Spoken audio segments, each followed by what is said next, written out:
My subscribers wanted me to do a video on this, and I think it's long awaited, so here I go. And a lot of you guys are curious how I parent with my adaptive equipment and how I make it in the community with my daughter.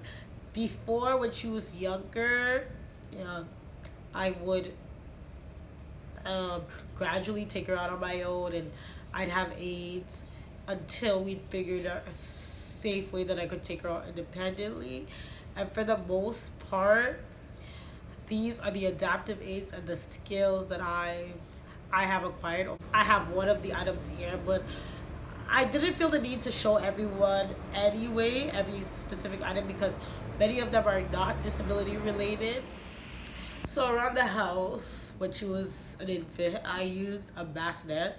I had one with wheels, and it would just be strictly for indoors, and I would use it to um,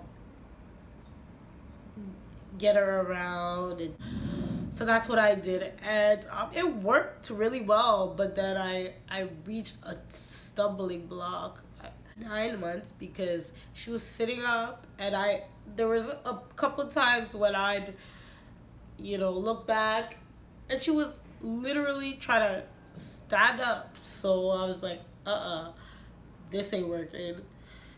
And in the beginning, I did carry her from room to room and hold with one hand while holding onto objects and holding onto my walker and things. But that didn't work after, I say, 8 months, 7 months, somewhere around there, because she was just so big. So aside from the bassinet, as she got older, I used carriers, which I did try the ergo, but I found it incredibly difficult because I have fine motor issues, and I would literally have to have the baby on me. She might have been fussy or squirmy, and I would literally have to try to pull it back, like hook it from behind, and it just wasn't working. It was too strenuous, and it wasn't realistic. And when I took some voluntary parenting classes, I just, it was easy with a doll, but for Araya was not having it. Like, she wouldn't have a problem when she was in there, but that whole initial squeeze was just, it had to be quick or not at all. So the ergo wasn't working, so I tried a Bior, I can't remember the name, but what I loved about that carrier is you could literally, it was made in the front, so you literally, the clasps were just not behind me, but directly beside me, and I could just bring it around on each side. It was the clasps were on either side, and I just clap it that way, so it would just be so much easier. I'm not even gonna lie, like, I would use it when I was out sometimes, especially when she was a younger baby, because it was just the safer thing to do. But like, it's so annoying, a carrier. Like, sometimes, like, the baby wants to get out, not even, sometimes I just want to hold her, and like, I just couldn't bother, and if I had to get up or do something, I'd have to take her out and put her back in. Like, like, I used it probably not as much as I should, but the one thing that did good for me, and it was probably the most unsafe thing they say, but it worked for me, I just had her in my power chair. Like, I've never used the power chair full time ever until I had a baby, because like, I relied on it too much, and I feel like being in the chair, my muscles deteriorate a bit. But since she's been older now, I've been trying to get out more. But anyway, what I wanted to share with you guys, I did get something. I thought with someone I knew suggested it, that it was kind of a silly thing, and it's called, let me see if I have it the right way. No, I don't. It is called a sleep belt. Yes, it is called a sleep belt. You guys see? They do have a site. I should put the link below. Or you could, if you live in Toronto, they do have some stores worldwide. But if you do live in Toronto, there's one downtown, or you can get your sleep belt. The muscle weakness is low, or your arms are just tired, but you still want that closeness and that safe, secure feeling of knowing that your baby's on your chest. Let me just grab one of Mariah's dolls so I can attempt to demonstrate. So it's been a while since I've done this with the sleep belt, so bear with me. And it's just basically Velcro, and I'm not gonna secure it properly because I just want you guys to see how it works. Yeah, it's basically just a Velcro, and you just secure it to your body, and it stays. Because this is not a baby, like an actual baby, but. And I'm like completely hands-free. Your baby's arms can be out.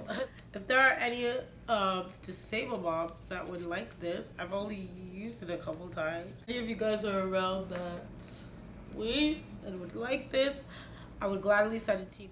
One thing that I haven't used per se, but they could be very beneficial, especially if you're a quadriplegic. That's a leash. I didn't think to put it in the video. Sorry, let me get rid of that. Because honestly, like, I think everyone knows what it is. Some people say, oh, your baby's not a dog. Some people think it's degrading and for your child. But do what you have to do to keep your child safe. Because if anything happens and your child runs out on the street, it's gonna be, oh, you're unfit. You failed to keep your child safe. It's compounded all that much more if you're a person with a disability, because people already say that and people expect that. So I can only imagine the amount of negative feedback you'd get if something were to happen. Granted, you didn't have a leash. So use one if you need one, and who gives a crap what people say. For a parent with a disability, having control it's a must. Certain realizations that I'm just gonna have to face, and the disabled community is just gonna have to face, and that's just one of them. We don't always have the ability to run or keep up, because I used to get stares, people telling me I don't deserve to be a parent. But my daughter is so well behaved and so structured. And I'm not even saying that to brag, or maybe I am a little bit, but I feel like I have the right to, because just like any parent, it has not been easy.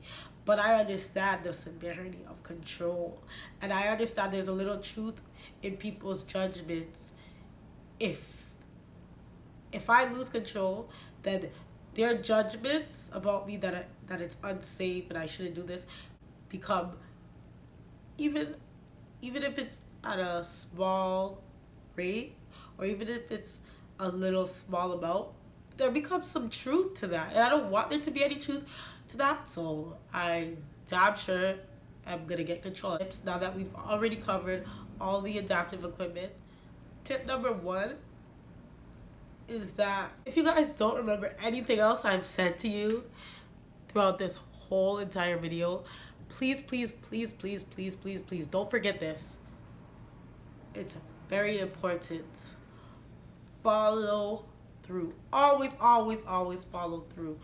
And I know every parent should follow through, but it is imperative, it is crucial if you want to parent successfully with a disability, and you want to do it independently without having to call on family, friends, support workers. It is important that you always follow through, because my daughter knows that if I ask her to do something and she does it and I give her the look, she don't even put up a tantrum. I don't even have to worry about her running all over the store, throwing things, because that would be crazy, because I wouldn't know what to do, because I can't run after her. And even if I could, I don't think I should have to. So my daughter knows that I don't play that. Oh, sorry, I caught myself there. It's not by fear, not by intimidation. I don't raise my voice that much, but anymore. But it wasn't always like that in the beginning, because with her, she knows that mommy, if I don't stop and mom says she's gonna take away that toy, or I can't have that candy after dinner, she knows that I'm gonna do it. And there's no maybe. So I don't know if this makes sense, but because there were some things that I couldn't do physically with her, I tried to overcompensate by having a strong communication with her and letting her know aspects of what I expected of her from a very early age. Because people would say, how are you going to deal with a baby on your own? You know, like, you're disabled, you're going to need 24/7 care. I prided myself on staying home with my daughter as much as possible, just because people said I couldn't. So following through is the number one thing. It don't matter. And I followed through so much at home, so that when we got outdoors, I didn't have to worry about her acting up outside, because she had to earn my trust. Because even though she hadn't done anything wrong, I understood my limitations. And because I understood my limitations, I understood hers. And I understood that she could physically do more than me. So with that understanding, she had to earn the ability to go out with mommy, just mommy alone. Number 2, use your adaptive equipment and supports. Like, I was lucky. My daughter's a pretty sensitive person. I never had that, oh my gosh, when she was running off somewhere and I couldn't keep up with her and I had to find her or something. Because I didn't have to go that route, I see how much I took it for granted. Like, I didn't have to have that type of child. I could have had a rambunctious three-year-old boy. Not to say that she's not active, but she's very reserved too. So I never had that. But I'd like to think that if I did, I would have used my adaptive equipment, because if that had happened, we would have been secure if I had the leash. Don't use my story as a license to go free range, because these things are in place so you can parent successfully with or without your disability. So please utilize these things that are available to you. But generally, living in Canada and the United States, there is independent living services and assisted living buildings where you do live independently and you do have your own apartment. But if you do need attending care, they are available to you. One thing I want to say to you is they don't parent for you. You parent. They are just more so your arms and your legs. So don't feel like you're not empowered, because you gotta tell them what to do. You get to make the choices. You get to direct your care. But it's all you. They're just the driving force. And I think if it's more like a team, your child will know that you're the parent, and that person just helps mom. My third and final tip is always have a backup plan. Like, every parent should have a backup plan, but when I talk about backup plan, I don't mean like an emergency contact when you're not able to pick up your kids, because we all need that. I'm talking about, like, if you and your kids are, like, there were times where me and Ryan would be on the power chair. We need to go somewhere, and power chairs don't do good in the rain. Like, it just messes up the motor. Like, we got stranded in the rain. If I didn't have that transportation cash and that money stashed away for cabs, like, we couldn't go to the places we wanted to go. If I'm physically having a bad day and I say, all right, we're gonna go to the park, and she's been looking forward to it, and I can call my personal support worker, and, you know, maybe I can physically be there, but she can do more of the physical aspects of it. And Raya still has a good time, you know. Of course, I want to be in there and be the one doing it, but no matter in what capacity I am, I'll be on the sidelines. I'll be right in there. Don't matter. Like, share, subscribe, hit that notification bell. I'm going to put my Instagram, my social media below, so you guys can keep up with the conversation.